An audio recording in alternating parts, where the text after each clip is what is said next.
Hello everybody, Christian from Treasure Town here, and today we're going to be speaking about the 1922 peace dollar, going over its values, history, the VAMs. There's going to be like 12 or something of these, so there's a ton of ones where you can look a little closer for some way more valuable or solidly more valuable coins.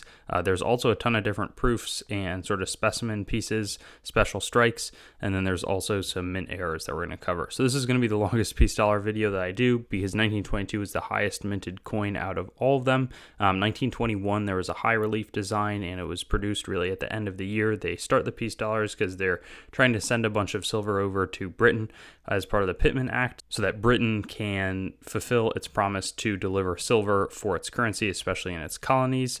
The 1922, though, they really ramp up production, especially in Philadelphia, and continue minting through 1928, bring it back in 34 and 35, unrelated to the Pittman Act.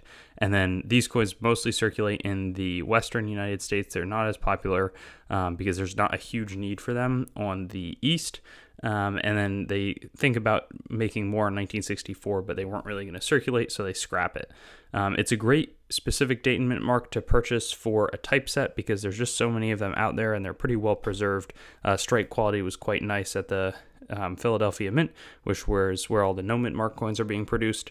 And there's lots of different types of luster. Just some of them are satiny, others are more bright and booming. And it's never been rare. A lot of the coins at different times were thought to have been rare, but these were clear from the get-go. There were just so many of them out there. In terms of the condition when it starts getting valuable, probably the cheapest Mint State 64 date and mint mark combo to get. Mint State 65 also quite affordable at $200, but then Mint State 66 it ramps up to $600 and then jumps a huge amount to Mint State 67 at $10,000. Like I said, 51,737,000 made is by far the leading mintage, and then we get into the VAMs. So if you can find one with a line in the Tiara, it's going to significantly increase its values at all levels, probably like triple the values. And I'm going to go pretty quick because there's a fair amount to cover. But here there's also a die gouge in the raise. There wasn't any price history, but I'd imagine it's pretty similar. And I'm doing any from the Elite 30 or the top 50 VAM list, but you can continue to look in the raise. There's going to be a field break on the reverse of the coin. This probably increases the value 3 to 4 times. Just a pretty significant sort of cud error, die break error. That's going to be sort of a theme. Right here, this one's a super powerful earring, it's called, because it's sort of going through where the Liberty, the Peace Designs earring would have been. And this one, as you can see, sells for like 1,500 Mint State 63 as opposed to 60. This will be tougher to cherry pick just because it's so much more prevalent, as is the extra hair. Actually, that's a little easier to spot, but the values decrease as a result where there's this other die break sort of running through the backs of the hair. There's going to be one on the wing that is pretty affordable. In C63 only $125, so more of a double than a triple, though I guess Mint State 65 collectors are paying up for it. But a clear cud on the wing, that's not going to be too tough to spot. There's a hairpin, a little more elusive, and that one runs sort of more towards the back of the tiara as opposed to some of the front ones. And then there's going to be a gouge in the raise again. This one is lower down. The other one was sort of more towards the top. There wasn't much price history here, but sort of so many different things to look for. This is a different one, a doubled motto. So you can see it especially in the designer's initials, but then also in the T and the R, just some clear separation lines all through it, especially on the bottoms and in the T and the R. There's going to be some tripled leaves varieties where there's just clear shelving all through the reverse leaves and a little bit on the talon as well. This one is not super valuable, but there's other dates with the triple leaves. I should do a full top 50 and Elite 30 VAMs video. There's also this scar cheek. So this is going to be another sort of cud, except prominent again. And you can see that in the values. But this sort of stuff, when it's so clear in the main devices on the front of the coin, those ones often get snapped up pretty quickly. There's also a tripled reverse, but the big way to look for this one is going to be this wing break. So all through the starting in the upper wing, but all through the back of the eagle. And then there's also the eroded face, basically. And I could only find one auction result at $300, but it's sort of eroding of the die and this sort of pitting, or I don't know, just like planchet defection sort of. And then there's a little bit of double leaves, but planchet defection sort of is prominent there, and it's not wear or anything like that. There's also double leaves that are a little bit more prominent, and there's tripled wings on the back.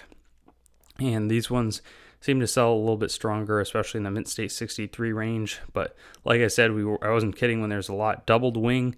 This one, again, not a huge value multiplier here, but it's actually pretty prominent. And I would think compared to some of the other stuff that people would pay more for it. But this doubled wing actually runs really all through that shoulder of the eagle on the back. And then a double tiara variety going to be really prominent all through the rays. It doesn't really extend into the top parts of the rays, but sort of along the bottom, really nice separation. And this one up to 1,000 in mint state 65 is a clear separator in the higher conditions. There's also the Moustache, which I think is sort of funny. It's sort of I don't know if it's like a big die chip or if it's a cut. I think it would be a cut because it would be raised and a lamination wouldn't be sort of a mint error or a variety. It would be a mint error. And this one, $400 in mint state 63. So that's like a 6 times valuation, especially in the mint state range. And then the doubled wing is a little bit less prominent on this one, but really a lot of shelving all through the talon and bottoms of the leaves and the stems and the twigs. So this one sold for $300 in mint state 62. In terms of some of the proofs, there were lots of different proofs or specimens or special strikes, however you want to call it. But there's a big transition as the mint is sort of figuring out 1921, the relief is so high that it's causing those striking problems. So they get to work trying to patch together a solution, and in the process strike a lot of specimen and proof coins. So this one still has the high relief in 1922, and it has a really special matte finish. I'm not exactly sure on the full picture, but there was 3,200 struck at one point. This one was the last one of them and was marked as such. But in that process of tinkering with the coins, this one sold for $82,250. This is clearly way different of a coin than the average. A lot of people will get misled and think that they maybe have one of these. They're super rare. You very rarely would have them, as only 10 were really minted. 3,200 struck. A lot of them melted, but this one has some aspects of a pattern coin because, it was never intended for circulation and just sort of presented to some of the mint officials. This one was sandblasted, mintage of 8, and just has a totally different affect. This one sold for $192,000. Then there's the matte finish, similar to before, except a really low relief. This one was sold all the way back in 1988, but it was $35,200. Would bring way, way more today, and sort of has that matte, not really lustery effect. And if you ever have seen like a matte proof St. Gaudens double eagle, similar to that, where there's not much luster, it's just a weird affect looking at it with your eyes.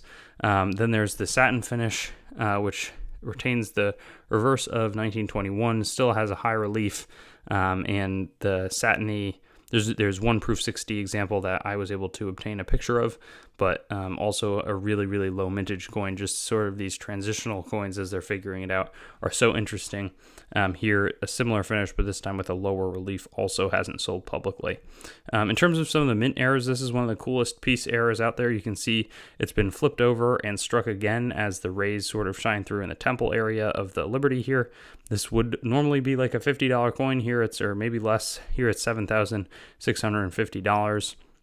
The die adjustment strike happens when people are testing the press and the dies to see if they're striking with adequate pressure. Here, clearly it's not, but it's not wear. It's just a test piece, and this sold multiple times, 400 and 1,500.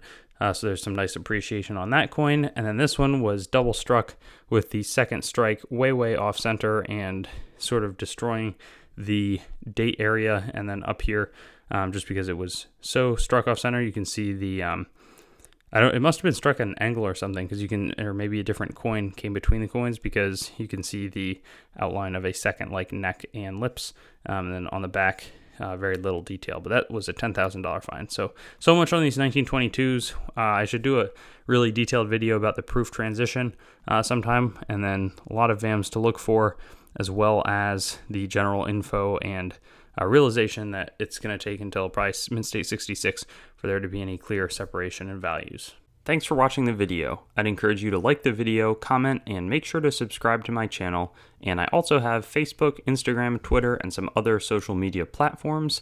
You can also go to my main channel website, treasuretownYT.com, to learn more about the channel and sort of stay in contact. I also will eventually host all of these videos on coinsmetalscards.com, which will be both news, marketplace, and coin information. I do have the goal of eventually getting pretty much every US coin, date, mint mark, denomination on the channel with a similar video to the one that you just watched, and that will likely all be hosted there. And then I also have treasuretowncoins.com, which is sort of my coin dealing wing, coin dealing only entity that is a little bit less focused on content production. So thank you so much, and I'll look forward to seeing you on some of my other videos. I also have videos that are not just the date, mint mark, denomination recap in this format, so you can check some of those out, and I'll have fun seeing you there.